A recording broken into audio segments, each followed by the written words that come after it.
আপনি যদি স্ট্যাটিস্টিক্স নেন, এই উৎসশ্রী বলে যে পোর্টালটা তৈরি হয়েছিল সায়েন্টিফিক, কিন্তু তার অপব্যবহারে গ্রামের স্কুলগুলো ফাঁকা হয়ে গেল, শহর এবং শহরতলি সব স্কুল ভর্তি হয়ে গেল। কিসের জন্যে?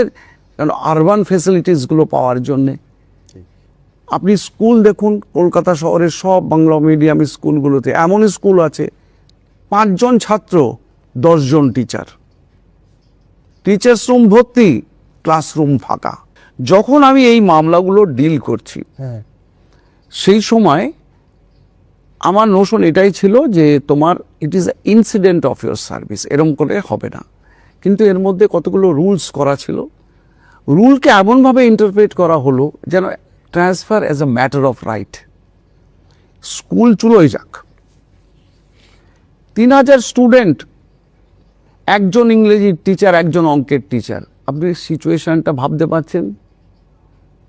এইরকম প্রপোর্শনে আপনার মনে থাকবে আমেরিকান প্রেসিডেন্ট তো কিভাবে রিঅ্যাক্ট করেছিল।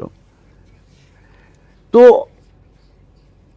এই পরিস্থিতিতে আমি একটা সাজেশন দিয়েছিলাম, রেশনালাইজেশন প্রোগ্রাম, যে রেশনালাইজ করা হোক পিটিআর না পিপল টিচার রেশিও অনুযায়ী রেশনালাইজ করা হোক শিক্ষকদের ডিস্ট্রিবিউশন। নিয়েছিল শিক্ষা দপ্তর এই প্রস্তাব? কিছুটা এগিয়ে কোথায় হারিয়ে গেল জানা গেল না। আর একটা রেশনালাইজেশন প্রোগ্রাম, দেখুন কাগজে কলমে অনেক কিছু হয়, ঠিক, তার ইমপ্লিমেন্টেশন আমি জজ হিসেবে বলছি, চাপ দিচ্ছি,